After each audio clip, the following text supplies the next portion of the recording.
Simultaneously.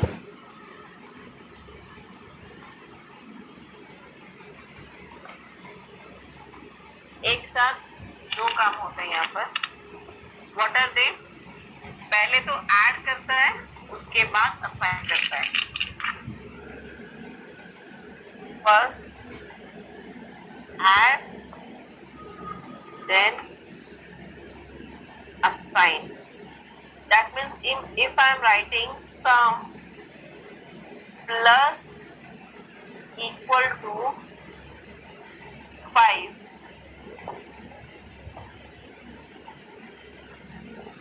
अगर मैंने सम को इनिशियलाइज किया है कोई भी value, suppose I will take 10, तो सम में पहले से 10 है, उसके बाद मैं सम प्लस इक्वल टू 5 लिख रही हूँ। इसका मतलब है ये पहले ऐड करेगा। क्या ऐड करेगा? सम को ही ऐड करेगा।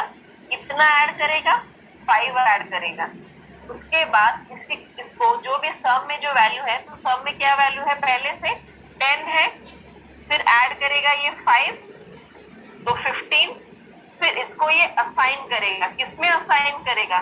सम में ही असाइन करेगा, उसी वेरिएबल में ही असाइन करेगा। तो हम लोगों को पता है कि हमेशा हमको लेफ्ट हैंड साइड में जो है वेरिएबल्स रखना है, और राइट हैंड साइड में हमेशा आइदर एक वैल्यू होता है या फिर कुछ ऑपरेशंस होते हैं, या फिर एक वेरिएबल भी हम लोग रख सकते हैं। Like sum equal to n, n में अगर मैं एक वैल्यू रख रही हूँ उसको मैं सम में रख रही हूँ, तो in this way also we could assign. तो दिस परफॉर्म्स टू ऑपरेशन। पहले ऐड करो वेरिएबल को उसी नंबर से, उसके बाद असाइन कर दो उस वैल्यू को, रिजल्ट को उस पर्टिकुलर वेरिएबल। समझ में आया सबको? प्रैक्टिकली में देखा होगी, बट एटलीस्ट थ्योरेटिकली समझ में आया? ऐसे ही हम लोग जैसे प्लस का ले रहे हैं, वैसे ही माइनस करके असाइन कर सकते हैं, फिर मल्टीप्लाई करके असाइन कर सकते हैं, डिवाइड करके असाइन कर सकते हैं, फिर फ्लोर डिवीजन करके असाइन कर सकते हैं, जितने भी अरिथमेटिकल है असाइन कर सकते हैं, फिर मॉड्यूल निकाल के, रिमाइंडर निकाल के उसको असाइन कर सकते हैं। तो in this way we could do. Let's see the example practically.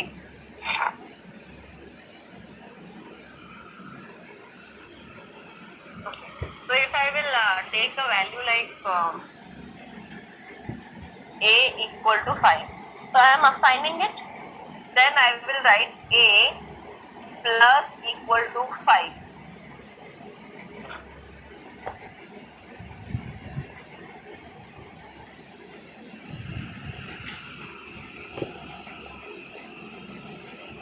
कितना आया? कैसे आया? a का वैल्यू 5 है, तो प्लस मतलब a प्लस 5 होगा, तो 5 प्लस 5 होगा। उसके बाद ये इसको फिर उसी a में ही रख देगा। ठीक है? yes, मैं और कुछ करके दिखाती हूँ। a minus equal to 2 print a। Minus करेगा। अभी a का करंट वैल्यू कितना है? 10 है कि नहीं? तो 10 माइनस 2 करेगा, फिर a में ही रख देगा, तो प्रिंट a 8।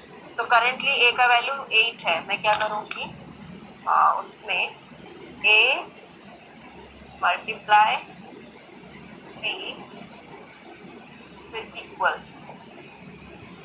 फिर प्रिंट करूंगी।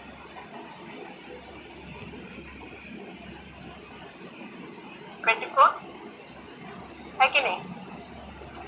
सपोज a का वैल्यू 24 है, सपोज a मॉड्यूल निकालूंगी उसका, डिवाइड करके 5, तो मॉड्यूल का काम क्या है? रिमाइंडर 4। ठीक है? ओके। देन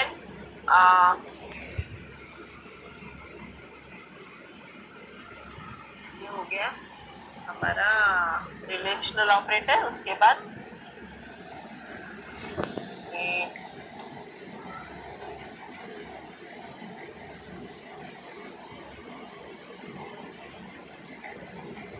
रिलेशनल ऑपरेटर, उसके बाद assignment operator, arithmetical operator, relational operator, assignment operator. उसके बाद हम जाएंगे लॉजिकल ऑपरेटर। लॉजिक गेट्स जब मैंने पढ़ाया था, मैंने तुमको बोला था कि एंड और not, 3 types of logical operands are there. Okay, NAND NOR ये भी है, लेकिन बेसिक तो ये 3 ही है, एंड और नॉट। एंड का काम ये है कि वो दोनों कंडीशन को एक साथ ट्राई करेगा। Suppose I told U A x, जैसे कि कल के प्रोग्राम में मैंने बोला था कि अगर मैं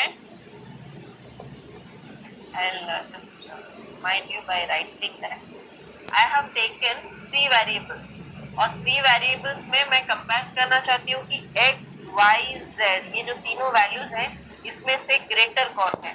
तो मैंने दिया था कि x अगर y से ग्रेटर है एंड x अगर z से ग्रेटर है तो x ग्रेटर।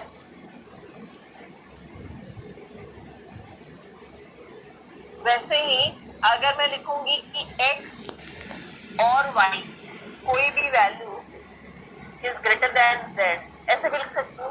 तो एंड और एंड का मतलब है दोनों वैल्यू को चेक करेगा, और का मतलब है आइदर ये हो या फिर ये हो। और नॉट का मतलब है कि सपोज मैं x नॉट लिख रही हूँ y, इसका मतलब है सपोज x का वैल्यू ट्रू है तो नॉट मतलब ये उसको कॉम्प्लीमेंट कर देता है, फॉल्स कर देता है, ऑपोजिट कॉम्प्लीमेंट्री नंबर हमको देता है। तो practically I will tell you what is that. Just let's go back to that.